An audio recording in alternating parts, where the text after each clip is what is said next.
1 ਮਹੀਨੇ ਤੋਂ ਬਾਅਦ ਜਦੋਂ ਅਦਾਲਤਾਂ ਖੁੱਲੀਆਂ ਵਾ ਐਡੇ ਐਡੇ ਪਲੰਦੇ ਜਿਹੜੇ ਆ ਅਦਾਲਤਾਂ ਦੇ ਵਿੱਚ ਲੱਗੇ ਪਏ ਆ ਕਿ ਮੈਂ ਵੀ ਤਲਾਕ ਲੈਣੀ ਆ, ਮੈਂ ਵੀ ਤਲਾਕ ਲੈਣੀ ਆ, ਮੈਂ ਵੀ ਖੁੱਲਾ ਲੈਣਾ ਵਾ, ਮੇਰੇ ਨਿਆਣਿਆਂ ਨੂੰ ਵੀ ਖਰਚਾ ਦਿਓ। ਜਿਹੜੇ ਸਾਡੇ ਵਾਲਦੈਨ ਆ ਉਹ ਵੀ ਇਸ ਪਾਸੇ ਤਹਿਕੀਕ ਨਹੀਂ ਕਰਦੇ। ਜੋ ਧੀ ਨੇ ਕਹਿਤਾ ਇਹਨੂੰ ਮੰਨ ਲਓ, ਜੋ ਸਾਡੇ ਮੁੰਡੇ ਨੇ ਕਹਿਤਾ ਇਹਨੂੰ ਮੰਨ ਲਓ। ਮੇਰਾ ਬੰਦਾ ਜਿਹੜਾ ਵਾ ਉਹ ਨਸ਼ਾ ਕਰਦਾ ਵਾ, ਮੇਰਾ ਬੰਦਾ ਹਰ ਟਾਈਮ WhatsApp ਤੇ ਲੱਗਾ ਰਹਿੰਦਾ ਵਾ, ਹਰ ਟਾਈਮ ਮੋਬਾਈਲ ਤੇ ਲੱਗਾ ਰਹਿੰਦਾ ਵਾ। ਬੰਦਿਆਂ ਦਾ ਆਪਣਾ ਰੋਣਾ ਸੀਗਾ। अस्सलाम वालेकुम। अच्छा जी, 1 ਮਹੀਨੇ ਦੀਆਂ ਛੁੱਟੀਆਂ ਤੋਂ ਬਾਅਦ ਅਦਾਲਤਾਂ ਦੁਬਾਰਾ ਖੁੱਲੀਆਂ ਤੇ ਯਕੀਨ ਕਰੋ ਕਿ ਸਿਰ ਜਿਹੜਾ ਨਾ ਚਕਰਾ ਕੇ ਰਹਿ ਗਿਆ। ਇੰਨੇ ਜ਼ਿਆਦਾ ਤਲਾਕ ਦੇ ਕੇਸ, ਇੰਨੇ ਜ਼ਿਆਦਾ ਖੁਲਾ ਦੇ ਕੇਸ, ਇੰਨੇ ਜ਼ਿਆਦਾ ਬੱਚਿਆਂ ਦੇ ਖਰਚੇ ਦੇ ਕੇਸ ਸਾਹਮਣੇ ਆਏ ਆ ਕਿ ਬਿਲਕੁਲ ਹੈਰਾਨ ਔਰ ਪਰੇਸ਼ਾਨ ਹੋ ਗਏ ਆ ਕਿ ਉਹੀ ਲਫ਼ਜ਼ ਆ ਜਿਹਨੂੰ ਹਲਾਲ ਹੋਣ ਦੇ ਬਾਵਜੂਦ ਬੁਰਾ ਕਿਹਾ ਗਿਆ ਸੀਗਾ। ਇੱਕ ਵੇਲਾ ਇਦਾਂ ਦਾ ਵੀ ਸੀਗਾ ਕਿ ਲਫ਼ਜ਼ ਤਲਾਕ ਨੂੰ ਇੰਤਹਾਈ ਬੁਰਾ ਸਮਝਿਆ ਜਾਂਦਾ ਸੀਗਾ। ਅਗਰ ਕਿਸੇ ਦੀ ਧੀ ਭੈਣ ਦੇ ਨਾਲ ਇਦਾਂ ਦਾ ਮਸਲਾ ਹੋ ਜਾਣਾ ਤੇ ਯਕੀਨ ਕਰੋ ਉਹਨੂੰ ਲੁਕਾਉਂਦੇ ਫਿਰਨਾ। ਫਿਰ ਸੋਸ਼ਲ ਮੀਡੀਆ ਆਇਆ, ਵਕਤ ਬਦਲਿਆ, ਫਿਰ ਇਹਦੇ ਵਿੱਚ ਤੇਜ਼ੀ ਨਾਲ ਇਜ਼ਾਫਾ ਹੁੰਦਾ ਨਜ਼ਰ ਆਇਆ। ਹੁਣ ਇਹ ਲਫ਼ਜ਼ ਬਿਲਕੁਲ ਆਮ ਹੋ ਚੁੱਕਿਆ ਵਾ।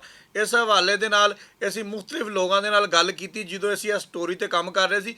ਇਹਦੇ ਪਿੱਛੇ ਹਕਾਇਕ ਕੀ ਆ ਕਿ ਇਹ ਲਫ਼ਜ਼ ਐਡਾ ਆਮ ਕਿਉਂ ਹੋ ਗਿਆ। ਮਾਹਿਰ ਕਾਨੂੰਨ ਇਹ ਗੱਲ ਕਹਿੰਦੇ ਆ ਕਿ ਜਨਾਬ ਸੋਸ਼ਲ ਮੀਡੀਆ ਦੇ ਉੱਪਰ ਜਿਹੜੀਆਂ ਦੋਸਤੀਆਂ ਵਾ ਥੋੜ੍ਹੇ ਦਿਨਾਂ ਬਾਅਦ ਮੁਹੱਬਤ ਜਿਹੜੀ ਆ ਉਹ ਪ੍ਰਵਾਨ ਚੜ੍ਹਨ ਲੱਗ ਜਾਂਦੀ ਆ। ਬਗੈਰ ਤਹਿਕੀਕ ਦੇ ਸ਼ਾਦੀਆਂ ਕਰ ਲਈਆਂ ਜਾਂਦੀਆਂ ਵਾ। ਫਿਰ ਜਨਾਬੇ ਅਲੀ ਇਸ ਨਹਿਜ ਤੱਕ ਪਹੁੰਚ ਜਾਂਦੇ ਆ ਕਿ ਉਹਦਾ ਐਂਡ ਜਿਹੜਾ ਵਾ ਉਹ ਤਲਾਕ ਦੀ ਸੂਰਤ ਦੇ ਵਿੱਚ ਸਾਨੂੰ ਨਜ਼ਰ ਆਉਂਦਾ, ਕਿਉਂਕਿ ਅਸੀਂ ਉਹਦੇ ਵਿੱਚ ਕੋਈ ਤਹਿਕੀਕ ਨਹੀਂ ਕਰਦੇ। ਸਿਰਫ ਇੱਕ ਮੋਬਾਈਲ ਆ, ਇਹਦੇ ਉੱਪਰ ਪਤਾ ਨਹੀਂ ਕਿੰਨੇ ਕੁ ਫਿਲਟਰ ਆ, ਇਹਦੇ ਉੱਪਰ ਪਤਾ ਨਹੀਂ ਕਿੰਨੇ ਕੁ ਵਾਇਸ ਚੇਂਜਰ ਆ, ਇਹਦੇ ਉੱਪਰ ਪਤਾ ਨਹੀਂ ਕਿੰਨੀਆਂ ਐਪਸ ਨੇ ਜਿਹੜੀਆਂ ਜਨਾਬੇ ਅਲੀ ਝੂਠ ਦੇ ਉੱਪਰ ਮਬਨੀ ਸਾਡੇ ਚਿਹਰੇ ਬਣਾ ਦਿੰਦੀਆਂ ਵਾ ਕਿ ਜਨਾਬੇ ਅਲੀ ਇੱਕ ਕਾਲਾ ਕੱਟਾ ਮੁੰਡਾ ਵਾ ਉਹਨੂੰ ਬਿਲਕੁਲ ਇਦਾਂ ਦਾ ਚਿੱਟਾ ਬਣਾ ਦਿੰਦੇ ਆ ਕਿ ਪਤਾ ਹੀ ਨਹੀਂ ਲੱਗਦਾ। ਮਤਲਬ ਅਸੀਂ ਤਹਿਕੀਕ ਨਹੀਂ ਕਰਦੇ। ਜਿਹੜੇ ਸਾਡੇ ਵਾਲਦੈਨ ਆ ਉਹ ਵੀ ਇਸ ਪਾਸੇ ਤਹਿਕੀਕ ਨਹੀਂ ਕਰਦੇ। ਅੱਛਾ ਜੀ, ਸਾਡੀ ਧੀ ਨੇ ਕਹਿਤਾ ਜੀ, ਜੋ ਧੀ ਨੇ ਕਹਿਤਾ ਇਹਨੂੰ ਮੰਨ ਲਓ, ਜੋ ਸਾਡੇ ਮੁੰਡੇ ਨੇ ਕਹਿਤਾ ਇਹਨੂੰ ਮੰਨ ਲਓ ਤੇ ਫਟਾਫਟ ਵਿਆਹ ਕਰਕੇ ਤੇ ਕੰਮ ਕਾ। ਉਹਦਾ ਨਤੀਜਾ ਕੀ ਨਿਕਲਦਾ ਵਾ? ਫਿਰ ਤਲਾਕ ਦੀ ਸੂਰਤ। ਮੈਂ ਨਹੀਂ ਇਹ ਗੱਲ ਕਹਿ ਰਿਹਾ, ਕੇਸਿਸ ਦੇ ਵਿੱਚ ਇਜ਼ਾਫਾ ਹੋਇਆ ਵਾ 1 ਮਹੀਨੇ ਤੋਂ ਬਾਅਦ ਜਦੋਂ ਅਦਾਲਤਾਂ ਖੁੱਲੀਆਂ ਵਾ ਐਡੇ ਐਡੇ ਪਲੰਦੇ ਜਿਹੜੇ ਆ ਅਦਾਲਤਾਂ ਦੇ ਵਿੱਚ ਲੱਗੇ ਪਏ ਆ ਕਿ ਮੈਂ ਵੀ ਤਲਾਕ ਲੈਣੀ ਆ, ਮੈਂ ਵੀ ਤਲਾਕ ਲੈਣੀ ਆ, ਮੈਂ ਵੀ ਖੁੱਲਾ ਲੈਣਾ ਵਾ, ਮੇਰੇ ਨਿਆਣਿਆਂ ਨੂੰ ਵੀ ਖਰਚਾ ਦਿਓ। ਹਾਲਾਤ ਇਸ ਨਹਿਜ ਤੱਕ ਪਹੁੰਚ ਗਿਆ। ਸਿਰਫ ਤੁਹਾਡੇ ਨਾਲ ਅੱਜ ਦੀ ਗੱਲ ਕਰਨ ਦਾ ਮਕਸਦ ਇਹ ਆ,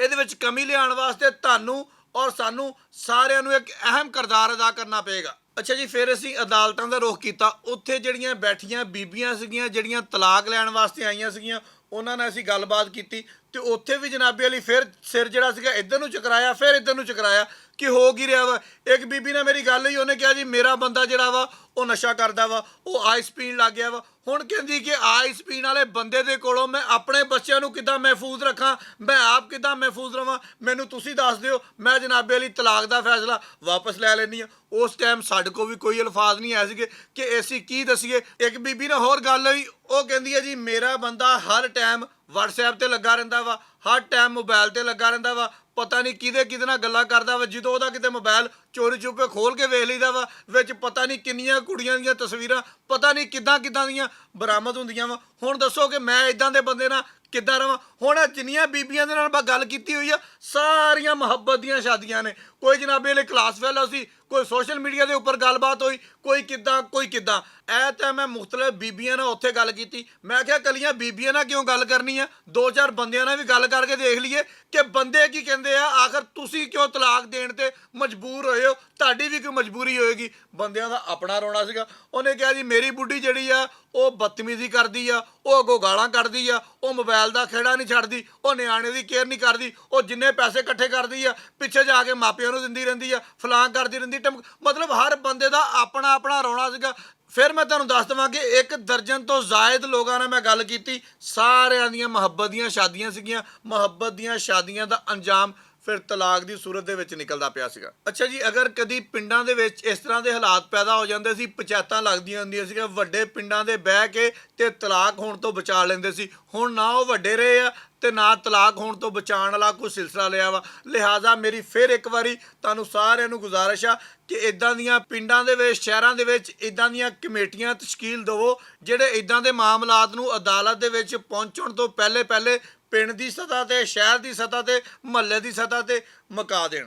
ਅੱਛਾ ਜੀ, ਮੀਡੀਆ ਜਿਸ ਤਰ੍ਹਾਂ ਮੈਂ ਤੁਹਾਡੇ ਨਾਲ ਗੱਲ ਕਰ ਰਿਹਾ ਵਾਂ, ਸਾਡੇ ਤਲੀਮੀ ਅਦਾਰੇ, ਸਾਡੀਆਂ ਮਸੀਤਾਂ, ਇਹਨਾਂ ਦੇ ਵਿੱਚ ਬਕਾਇਦਾ ਤੌਰ ਤੇ ਅੱਧਾ ਅੱਧਾ ਘੰਟਾ 20-20 ਮਿੰਟ ਦੀਆਂ ਕਲਾਸਾਂ ਹੋਣੀਆਂ ਚਾਹੀਦੀਆਂ ਵਾ, ਜਿਹਦੇ ਵਿੱਚ ਬੱਚਿਆਂ ਨੂੰ ਦੱਸਿਆ ਜਾਵੇ ਕਿ ਇਹ ਲਫ਼ਜ਼ ਬੁਰਾ ਵਾ, ਲਿਹਾਜ਼ਾ ਸ਼ਾਦੀ ਕਰਨ ਤੋਂ ਪਹਿਲੇ ਪ੍ਰੋਪਰ ਤਹਿਕੀਕ ਕਰ ਲਓ, ਪ੍ਰੋਪਰ ਇੱਕ ਦੂਸਰੇ ਨੂੰ ਜਾਣ ਲਓ, ਪ੍ਰੋਪਰ ਰਿਸ਼ਤੇਦਾਰਾਂ ਨੂੰ ਦੇਖ ਲਓ, ਫਿਰ ਜਾ ਕੇ ਸ਼ਾਦੀ ਕਰੋ। ਸਾਡੇ ਵਿੱਚ ਤਲਾਕ ਦੀ ਵੱਧਦੀ ਹੋਈ ਸੂਰਤ-ਏ-ਹਾਲ ਇਹ ਖਾਨਦਾਨੀ ਮਸਲਾ ਨਹੀਂ ਹੈਗਾ, ਬਲਕਿ ਪੂਰੇ ਮੁਆਸ਼ਰੇ ਨੂੰ, ਪੂਰੀ ਸੁਸਾਇਟੀ ਨੂੰ ਵਿਗਾੜ ਦਿੱਤਾ ਜਾਂਦਾ ਵਾ। ਲਿਹਾਜ਼ਾ ਇਹਨੂੰ ਕੰਟਰੋਲ ਕਰਨ ਵਾਸਤੇ ਕੋਈ ਮੁਨੱਜ਼ਮ ਚੀਜ਼ਾਂ ਜਿਹੜੀਆਂ ਨਾ ਉਹਨਾਂ ਨੂੰ ਕਰਨ ਦੀ ਜ਼ਰੂਰਤ ਆ। ਬਹੁਤ ਸ਼ੁਕਰੀਆ।